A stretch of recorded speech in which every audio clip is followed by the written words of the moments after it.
Good morning, good afternoon, good evening, and good night, my little nooklings. Today we'll be reading a book very special to me. This was one that was a big one when I was small. This one is called Frog and Toad Are Friends by Arnold Lobel. Here we go.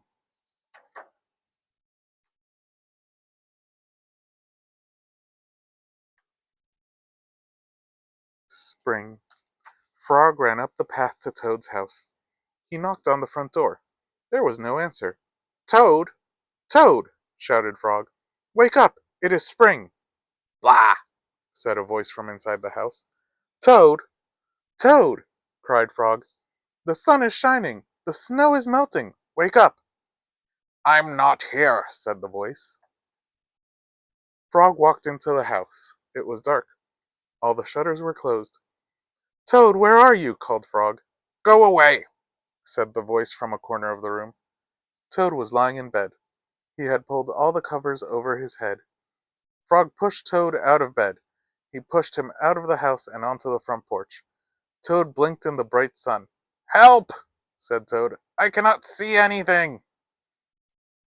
Don't be silly, said Frog.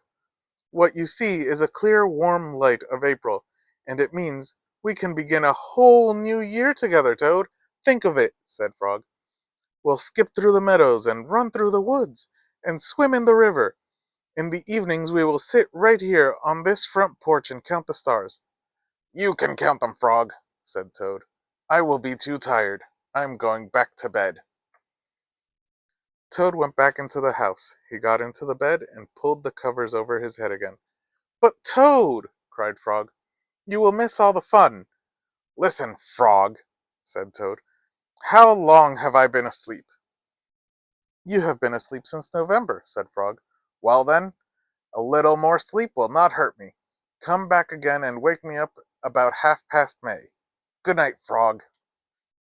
But Toad, said Frog, I will be lonely until then. Toad did not answer. He had fallen asleep. Frog looked at Toad's calendar. The November page was still on top. Frog tore off the November page. He tore off the December page, and the January page, and the February page, and the March page. He came to the April page. Frog tore off the April page too.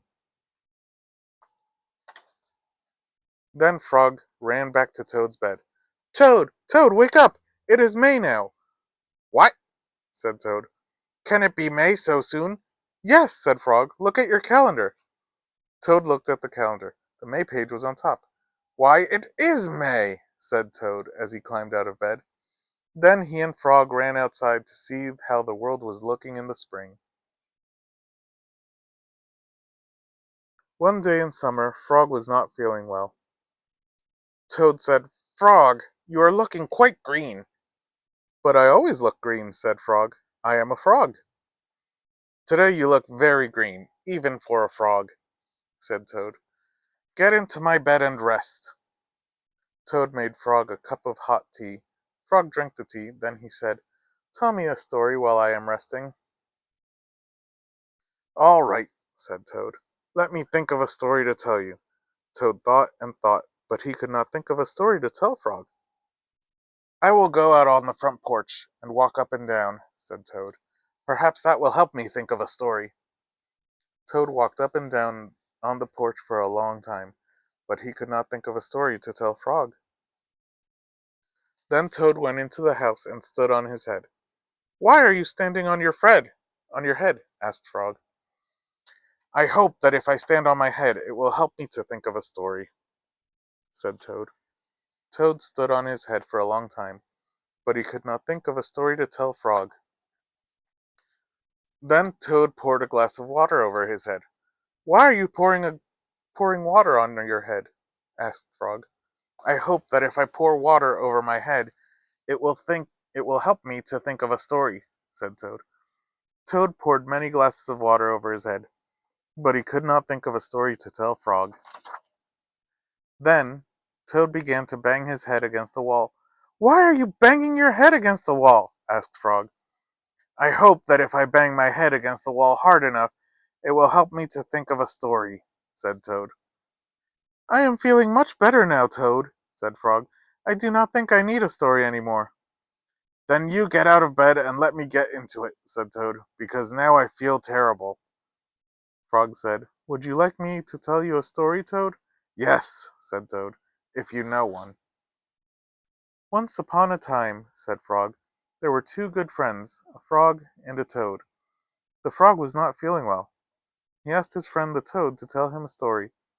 The toad could not think of a story. He walked up and down on the porch, but he could not think of a story. He stood on his head, but he could not think of a story.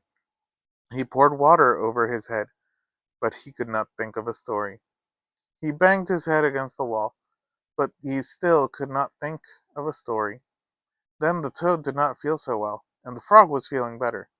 So the toad went to bed, and the frog got up and told him a story. The end. How was that, Toad? Said Frog, but Toad did not answer. He had fallen asleep. Toad and Frog went for a long walk. They walked across a large meadow. They walked into the woods. They walked along the river. At last they went back home to Toad's house. Oh, drat, said Toad. Not only do my feet hurt, but I have lost one of the buttons on my jacket. Don't worry, said Frog. We will go back to all the places where we walked. We will soon find your button. They walked back to the large meadow. They began to look for the button in the tall grass. Here is your button, cried Frog. That is not my button, said Toad. That button is black. My button was white. Toad put the black button in his pocket. A sparrow flew down. Excuse me, said the sparrow. Did you lose a button? I found one. That is not my button, said Toad. That button has two holes. My button had four holes. Toad put the button with two holes in his pocket. They went back to the woods and looked on the dark paths. Here is your button, said Frog. That is not my button, cried Toad. That button is small. My button was big. Toad put the small button in his pocket. A raccoon came out from behind a tree. I heard that you were looking for a button, he said. Here's one that I just found. That is not my button, wailed Toad. That button is square. My button was round. Toad put the square button in his pocket. Frog and Toad went back to the river. They looked for the button in the mud. Here is your button, said Frog. That is not my button, shouted Toad.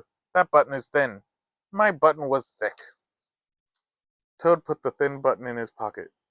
He was very angry. He jumped up and down and screamed, The whole world is covered with buttons, and not one of them is mine. Toad ran home and slammed the door. There, on the floor, he saw his white, four-holed, big, round, thick button. Oh, said Toad, it was here all the time. What a lot of trouble I have made for Frog. Toad took all the buttons out of his pocket. He took his sewing box down from the shelf. Toad sewed the buttons all over his jacket. The next day, Toad gave his jacket to Frog. Frog thought it was beautiful. He put it on and he jumped for joy. None of the buttons fell off. Toad had sewed them on very well.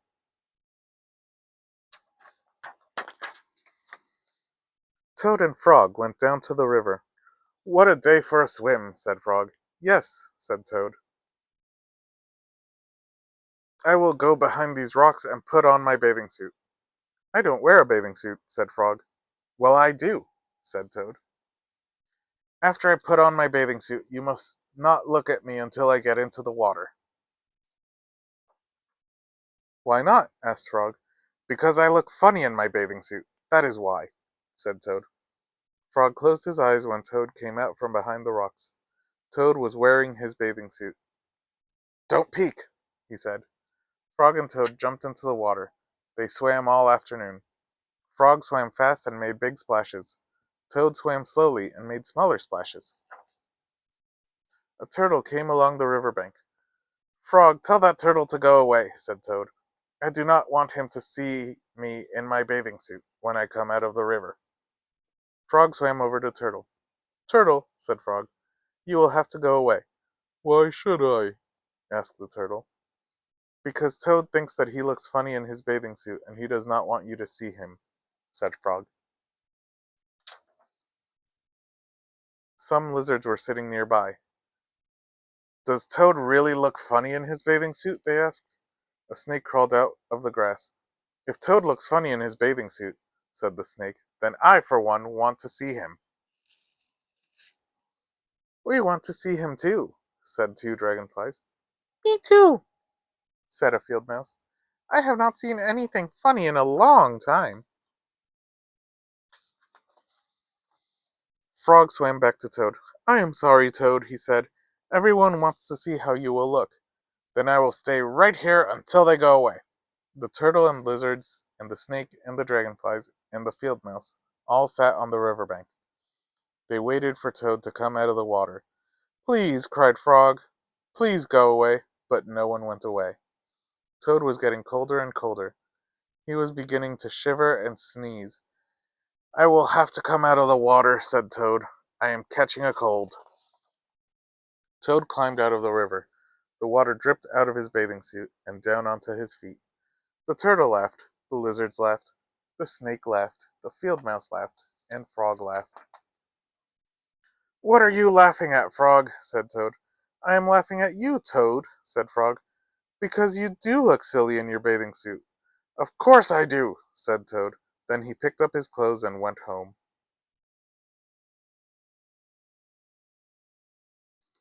The letter. Toad was sitting on his front porch. Frog came along and said, What's the matter, Toad? You are looking sad. Yes, said Toad. This is my sad time of day. It is the time when I wait for the mail to come.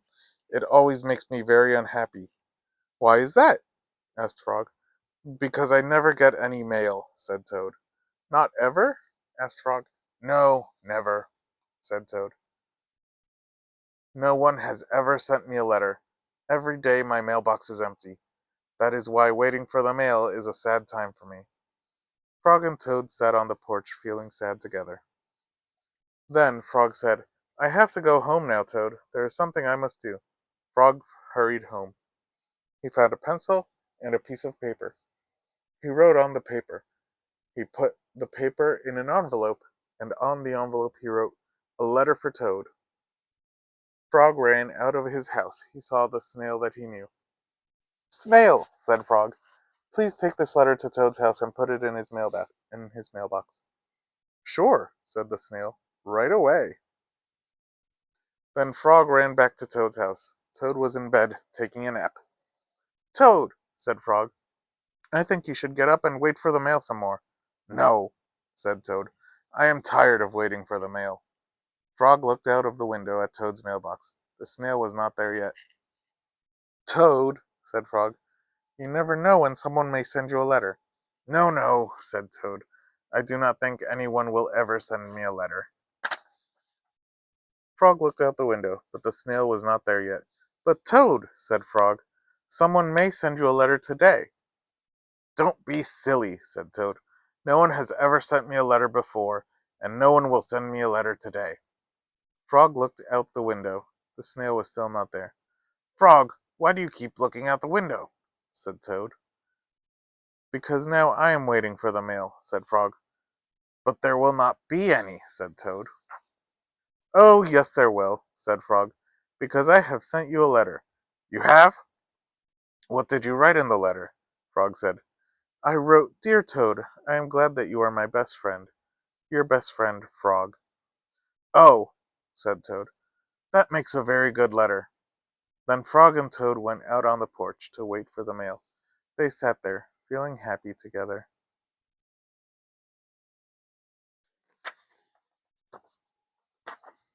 Frog and Toad waited a long time. 4 days later, the snail got to Toad's house and gave him the letter from Frog. Toad was pleased to have it. The end. Remember to like and subscribe, and I'll see you on the flip side.